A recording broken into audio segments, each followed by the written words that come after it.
What's up guys, D-Lips here. Today I put together 50 tips that we're gonna go through that will help you improve at Rainbow Six Siege. Some of them are gameplay things, some of them are specific map tips, some are operator tips, and there's like a few settings things, a few just random things sprinkled in there. I think this is really tailored towards more of the beginner side of things, so there are some pretty basic ideas in here. If you're just starting out in Siege, this is probably the video for you, and if you're in the higher ranks, then you might want to go check out some of my other more advanced tip videos. I won't take up too much of your time, I'm just going to be real concise with each individual tip. Be sure to leave a like if any of these help you out, and let's get started. Number one, you have to know when to fold them. I've talked about this a lot in previous videos, especially as a defender, you should know when to fall back and give up control of a room. It's not always a bad thing to reposition. Repositioning is a good thing if you use it to your advantage. So sometimes you gotta give up a room, you gotta give up, some place that you're holding down, but just because you lose the battle doesn't mean you lose the war. Number two, being random in gunfights. Push people while they're reloading. Change it up from crouch peeking to standing up all the way. Move to different sides of the rotate or,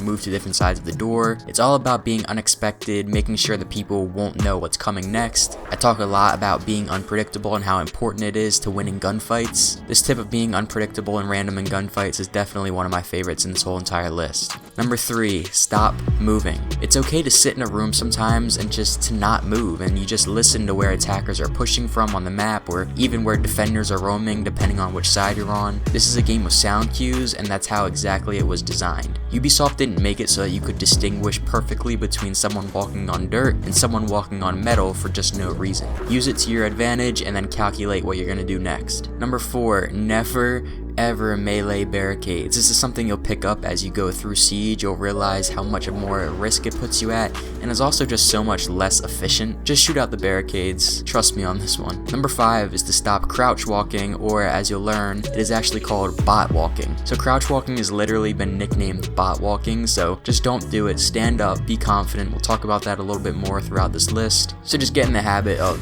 standing up and not crouching around. Now for the next few tips, I have a few map specific ones specific to Oregon, and then we'll move through other maps. So the first Oregon tip is to use Capitao to flush people out of door main hall in the back and hold the rotation. So basically you use the fire to move the defenders out of that back corner, which is a very common corner that people will just sit in. Then you bring out your gun and you quickly hold that rotation, and you'll be able to get the kill when they are forced to move out of there. Now for our seventh tip, like I said, another Oregon one, place 2 Kapkan traps on the backside of the door frame and closet of master bedroom, like how I'm showing on the screen now.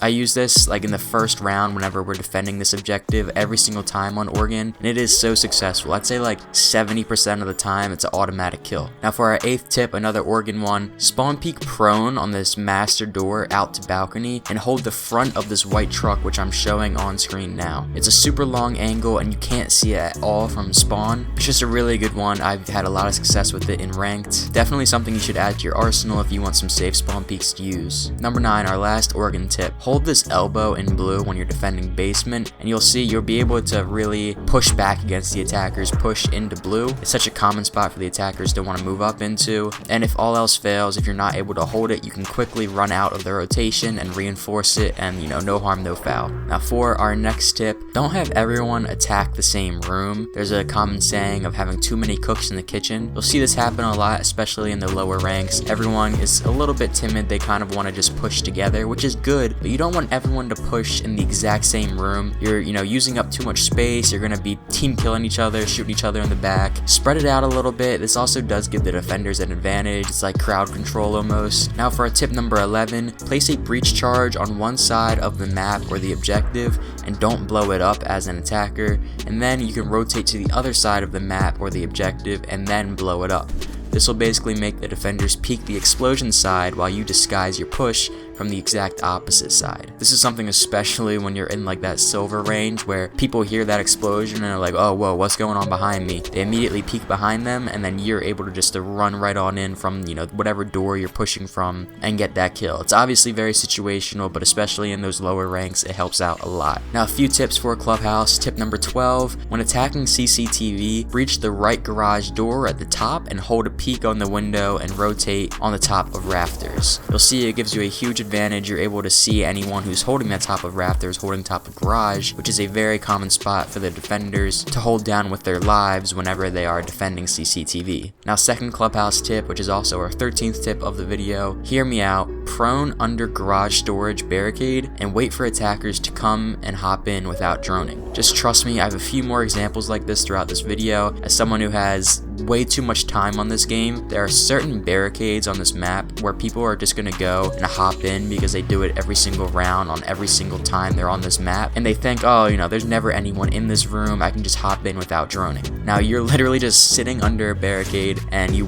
look up like how I'm showing on screen now, they hop in from the barricade and you just knife and it's an easy kill. You don't even have to shoot any bullets. And from this specific spot in Clubhouse, it gets me a kill 40% of the time, and the other 60%, no one comes that way, I walk away without an issue. Number 14, stop getting yourself stuck into corners. And a good example of this is actually on Clubhouse in that, you know, back bathroom part in master bedroom. You're forcing yourself to take dumb gunfights. You're really just putting yourself in an awful situation where you can't rotate. As a defender, being able to rotate is everything, and so if you aren't giving yourself that ability, giving yourself that cushion, you're really just doing a disservice to yourself and your whole team. Number 15, another specific tip for a clubhouse, go ahead and make footholds at the bottom of this basement hallway from the back of objective, like how I'm showing on screen now. There's a few more examples of this throughout the video of making footholds. It's actually a super useful manipulation you can kind of do throughout a lot of objectives. And you can see you're able to kind of look at this back of the hallway, the bottom of the stairs, which is a pretty common spot for the attackers to push from. So footholds on defense are always really good. Now, a tip from Mozzie, number 16, stop shooting pests down to start the round. Now, this is situational because sometimes you should do this, but for the most part, you should be destroying drones in the preparation phase to get the most out of it, and then after the prep phase, shoot your pests at all the key entry points around objective like how you typically would, and they will do their work throughout the round when you aren't focusing on the drones. Now, a few tips that are specific to bank. Number 17, stop reinforcing this rightmost wall in CEO. If the attackers want to breach through there and take the risk of walking through that very vulnerable spot of objective, let them take that risk. That probably just gives you an advantage anyway. But you can make these little peeking holes where you're able to see top of square, and it gives you a really good peek. Too many times people just get in like this flow state where they just go and reinforce all those 4 main walls in CEO. Trust me, leave that rightmost wall open and make some peeking holes. It's going to help you out a lot. And another tip for bank, number 18, again, you have to hear me out for this one. Go into ATMs like how I'm showing on screen now and wait for the attackers to walk in without droning. Like I said, I have way too many hours in this game. I know all the spots where people come in without droning, especially sitting in this little corner here. No one takes the time to go and look, and you're going to have some free kills. Now, number 19 on Canal, another example of making footholes. Go ahead and make them in the left wall of the renovations room. You're going to see, you're going to have this peak all the way down hallway to 90. You're also able to see the entrance from the side closet as well as top red stairs. So this is another good thing to have. Again, footholes just super useful. Now, a few more map specific tips here for Cafe. Number 20, go ahead and make a vault hole from freezer in the bathroom when defending 3rd floor always. You'll find that it's always a good spot to have no matter what. Being trapped in that freezer, like how I talked about previously, is never good. You never want to have yourself trapped and only have one way out or no ways out. So having this second rotation into bathroom is going to help you out a lot. Now, second tip for Cafe, number 21, go ahead and vault on top of this black sedan here from Christmas Market, and you have a long angle into Bakery. This is a spot you'll see defenders hold way too often, and they get way too greedy. And if you have a long sight, then you're really able to see them super easily, and they can hardly see you at all. And if they do, it's a really small angle, so it's hard for them to get you. Another tip for Cafe, number 22, put one of your Valk cams right in the back of dining room under the booth to see the entirety of this long hallway. You'll see on screen now, I'm testing it out, you can literally see the whole hallway, and you can't see this Valk cam at all. It's still one of the most overpowered cams in the entire game. Tip number 23 on border. You probably know this one already, even in the lower ranks, but some people don't know about it. It's been in the game since the very beginning of time. You can climb up this little computer in archives and sort of have a little head glitch on top of these stairs. Like I said, it's a trick that's been in the game forever, but nonetheless, it's a good one. I figured it was good to have in this video. Tip number 24 on Coastline, when you are attacking kitchen, make sure you go and look through the bathroom drone hole to see if you can catch any defenders off guard. There's been so many times where people will sit in these stalls and they'll be on cameras and they think that they're all safe, and then you're able to shoot at their feet and get a free kill to start the round. Tip number 25, if you hear someone and you're trying to bait them in another room, like sort of in a gunfight, try this thing where you melee the wall to make a little hole, and then they think that you're going to shoot them through that hole, so they focus their attention to it, they shoot at it, whatever, and then you quickly go and swing them from somewhere else. Again, like I talked about before, a lot of times in this game you're just trying to deceive the enemy, be unpredictable. Sometimes it's just simple things, you know, just meleeing a wall. Number 26, when you're in a 1v1 situation on attack, or maybe 1v2, plant the diffuser down for just one beep and listen if defender pushes you, because he probably thinks you're going to stick the plant, especially in the lower ranks. So just be prepared to get off that plant and get a free kill, because they're going to be pushing you thinking that you're just going to go for the plant, and then you quickly hop off of it and you're able to get a kill. Number 27 on Villa, another one of those things you have to hear me out on. Sit under the barricade in Mudroom and wait for the attackers to vault in without droning. I'm not going to explain it again, you guys have heard it enough, just trust me. Number 28, stop ass charging at the beginning of a round because you're too lazy to shoot a barricade. It's year 9 now, everyone knows that you're going to be ass rushing if they hear that charge, and even if you're not ass rushing, you're just, you know, entering the building. It tells everyone on the whole map where you're coming from, and it wastes a breaching round. Tip number 29, you can actually fake Iana drone to bait defenders, so you pretty much go into the drone and you back out right before you go fully into the drone. Number 30, don't use the Gone 6 to breach soft walls or make holes. It does not work. It is only there to really destroy barricades. Number 31, in most cases, you should be using either flash hider or suppressor as barrels for your guns. Compensator and muzzle brake are much more situational, and as a beginner, you should stick to the basics. Tip number 32, use the watch feature to go review where you did something wrong to lose a gunfight. It made the biggest difference when I started using, and Ubisoft has put a whole lot of time of making this work. So just go through, watch your past matches. You can literally go and just watch the first person view of the guy who killed you, or even watch yourself to see where you might have gone wrong. It helps out tremendously. Tip number 33, keep your starter drones alive throughout the round, the preparation phase I mean, and then bring it back outside, pick it up so you have 2 drones to start the round or start the action phase. Don't just go and throw it into the objective and let someone shoot at it. It's just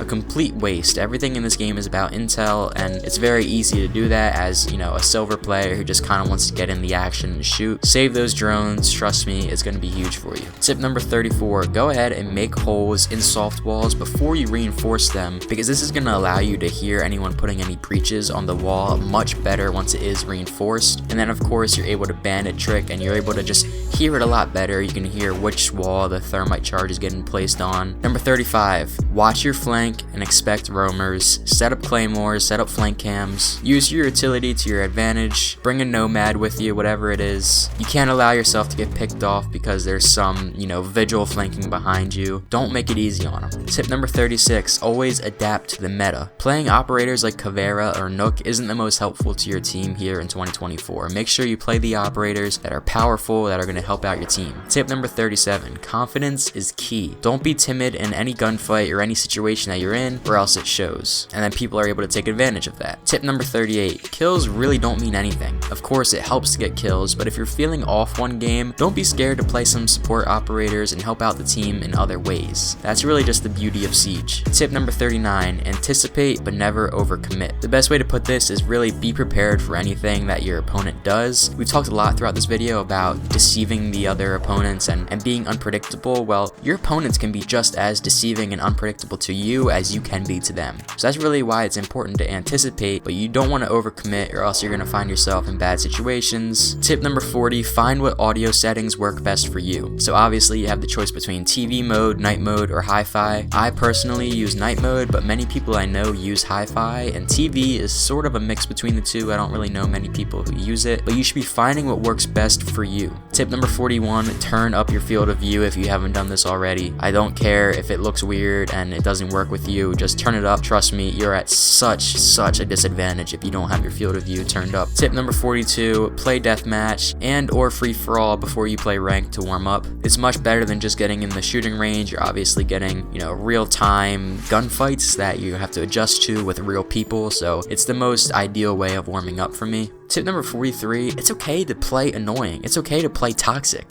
I'm not saying be annoying or be toxic, you know, but play Ying, play Fenrir, you know what I mean? Just because they're annoying operators doesn't mean you should not be playing them. Like, that means you should be playing them. They're a part of the meta. They are what works. So be annoying, you know, embrace it. Tip number 44, know your playstyle. Some people are natural roamers and some are just natural anchors. For me, I feel like I'm a natural roamer with, you know, a Call of Duty background, so I'm more of a run and gun type of of guy, and it's hard for me to scale back on that. Other people I know just are much better at being patient and sitting in objective and playing Maestro or playing Mute or whatever. So just know what works best for you, be able to adjust when you need to. That's really some good advice you should take with you, you know, however far up you're able to move up and improve in Rainbow. Tip number 45 is how to Maverick trick. I'm showing on screen how to do it, but I don't have a person to stage this with in custom games, so I'm kind of just doing it on a soft wall here. Yeah, you kind of just do this on the top and the bottom. It's better to do it on the top first, because obviously if you do it on the bottom first, and they're able to shoot out your feet while you do it on the top. For this example, I just show you how to do it on the bottom. You kind of want to do a little extra on the sides and in the middle, because that's where like all of the metal rods are, I guess you could say. So you do a little extra hole on the left side, you do a little extra hole in the middle, and then on the right side, and just a nice little straight line all the way throughout. Like I said, you do it on the top and the bottom, and then this whole entire middle part of the reinforcement just becomes a soft wall. You can breach it open, you can shoot at it if you just want to angle into objective. You should definitely know how to Maverick trick by the time you're getting into silver and gold. Tip number 46, place your breaches lower, like especially with Ace that I'm showing on screen now. You never want to vault through your breaches. This adds a whole nother animation that completely puts you at a disadvantage. It lets the defenders be able to shoot at you easier. So place them lower like how I have on this right side of the wall here, where you can just walk right over, rather than how I have it on the left side where you have to jump over. Tip number 47, if a Zofia concussion mine goes off immediately when you fire it into a room, that means there's an enemy close by. However, if it takes a while to go off, like a few seconds, then that means there's nobody close by and you're able to push up. You can use this to your advantage, because if it goes off right away, you know there's someone close to the